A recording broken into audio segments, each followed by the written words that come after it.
అందరికీ నమస్కారం. నేను మీ గోపాల్ అయ్యంగార్. శ్రీమతే రామానుజాయ నమః.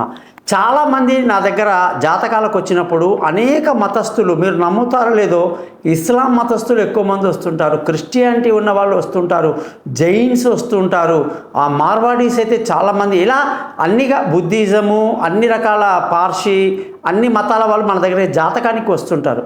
జాతకానికి వచ్చినప్పుడు పాపం ఎవరైనా క్వశ్చన్ ఇస్తే వాళ్ళని, మీరు హిందువులు కాదు కదా, మీకు జాతకాల మీద నమ్మకం ఎలా వచ్చింది అని అడుగుతారండి. తమాషా ఏంటంటే పాపం వాళ్ళకి మీరు అడిగేదాకా తెలియదు వాళ్ళు ఏ మతంలో ఉన్నారు. వాళ్ళ ఆలోచనలు ఏంటంటే పెళ్లి కాలేదు, ఉద్యోగం రాలేదు, వ్యాపారంలో లాస్ ఉంది, ఆరోగ్యం బాగాలేదు, ఎన్నో సమస్యలు ఉంటాయి కదా మనిషికి. వాళ్ళు నా గూగుల్లో సెర్చ్ చేసినప్పుడు నా పేరు కనబడుతుంది, వెంటనే వచ్చేస్తారనమాట. వచ్చేసి మనతో జాతకాలు చెప్పించుకుంటారు. అప్పుడు వాళ్ళని, మీరు హిందువులు కారు కదా, మరి హిందువులు కానప్పుడు మీకు జ్యోతిష్యం వర్తిస్తుందా అంటే నాన్ సెన్స్. అదేమిటంటే ఎన్నో జోక్స్ ఉన్నాయండి, చాలా తమాషా జోక్స్ ఉంటాయన్నమాట. ముఖ్యంగా ఏంటంటే, కనిపించే సూర్యుడు ఏ మతానికి చెందినవాడు, వీచే గాలి ఏ మతానికి చెందింది, తాగే నీరు, పారే నీరు ఏ మతం వాళ్ళకి నీళ్ళు ఇస్తుంది, నిలబడ్డ భూమి ఏ మతానికి సంబంధించింది. కాబట్టి ఇది పిచ్చి ఆలోచన మాత్రమే. ఒక్కటి మాత్రం నేను చాలా కరెక్ట్గా నమ్ముతాను, ఏంటంటే భూమిలో మనం కానీ విత్తనాలు వేస్తే ఎన్నో మేలు రకమైనటువంటి పంటలు వస్తాయి, పనికిరానివి వస్తాయి, పిచ్చి గడ్డి కూడా పెరుగుతుంది. మనుషుల్లో కూడా ఉన్నత స్థితిలో ఉన్నవాళ్ళు, మధ్యస్థంగా ఉన్నవాళ్ళు, ఎందుకు పనికి రాకుండా ఊరికే పుట్టి ఊరికే పోయేవాళ్ళు, జనాల్లో కలిసిపోయేవాళ్ళు చాలామంది ఉంటారు. అందుకే పుట్టగానే మనం ఏదైనా సాధించాలి అనే తపన ఉండాలి. ఇలాంటి విషయాల్లో చాలామంది జ్యోతిష్యం కొరకు నా దగ్గరికి వచ్చినప్పుడు, అయ్యా మీకు మతానికి జ్యోతిష్యానికి ఎటువంటి సంబంధం లేదు, జ్యోతిష్యం అనేది ప్రతి మనిషికి ఈ భూమి మీద వర్తిస్తుంది. ఎందుకంటే 9 గ్రహాలు మనకు ఏదైతే అంతరిక్షంలో ఉన్నాయో, దశమ గ్రహం అంటాడు భూమిని. భూమి చుట్టూ 9 గ్రహాలు ఉన్నాయండి.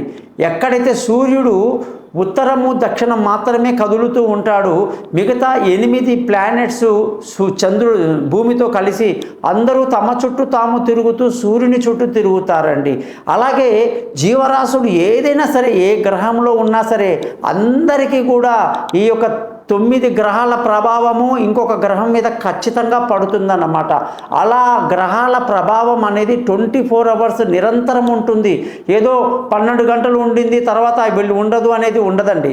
24 గంటలు అలా ఉండడం వల్ల ఈరోజు మీరు కానీ సైంటిఫిక్గా ఆలోచిస్తే, గురుగ్రహం యొక్క కిరణాల వల్ల శ్రీలంకలో ఒక చోట సిలోన్లో బాగా కనక పుష్యరాగాలు దొరుకుతాయండి. ఆ గని ఉంటుంది, గని, అక్కడ కనక పుష్యరాగం రాళ్ళు వస్తాయి.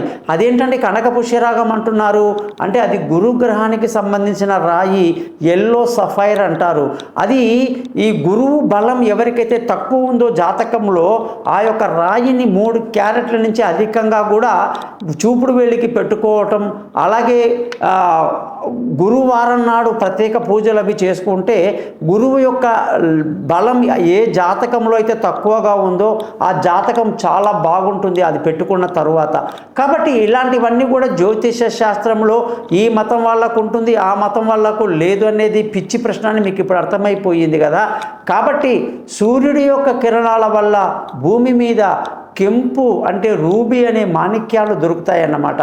సూర్యుడి స్థితి అంటే ఏ అక్టోబర్లోనూ పుట్టామనుకోండి, సూర్యుడు పాపం చాలా డల్గా ఉండే టైం అన్నమాట. అక్టోబర్, నవంబర్లో, డిసెంబర్లో ఆ టైంలో కానీ మనము ఈ యొక్క మాణిక్యం కానీ ధరిస్తే వాళ్ళందరికీ కూడా ఎంతో మేలు జరుగుతుంది. కృత్రిమంగా సూర్యుడి యొక్క బలం వస్తుందని కూడా మనం చెప్పొచ్చు. ఇలాగే చంద్రుడు పౌర్ణమి అప్పుడు పుట్టిన వాళ్ళు, అమావాస్య అప్పుడు పుట్టిన వాళ్ళు చాలామంది ఉంటారు. చంద్రుడి బలం లేకపోవడం వల్ల మందకోడిగా ఉండి ఎక్కువ ఆలోచనల్లో, పౌర్ణమి రోజు పుట్టిన వాళ్ళకి ఎక్కువ ఆలోచనలు, అమావాస్యలో పుట్టిన వాళ్ళకి అన్ని మతిమరుపులు వస్తుంటాయి.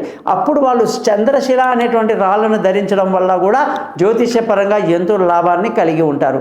దీన్ని బట్టి మనం అందరం అర్థం చేసుకోవాల్సింది ఏంటి అంటే, ఇక్కడ మనుషులందరికీ, జీవాలందరికీ అన్నిటి మీద కూడా గ్రహాల ప్రభావం ఉంటుంది. కాబట్టి నవగ్రహాలు ఎవరి సొత్తు కాదు. కాబట్టి నవగ్రహాలకి సంబంధించిన సబ్జెక్టు ఈ యొక్క జ్యోతిష శాస్త్రం. కాబట్టి జ్యోతిష శాస్త్రాన్ని అన్ని మతాల వాళ్ళు నమ్మొచ్చు. నమస్కారం.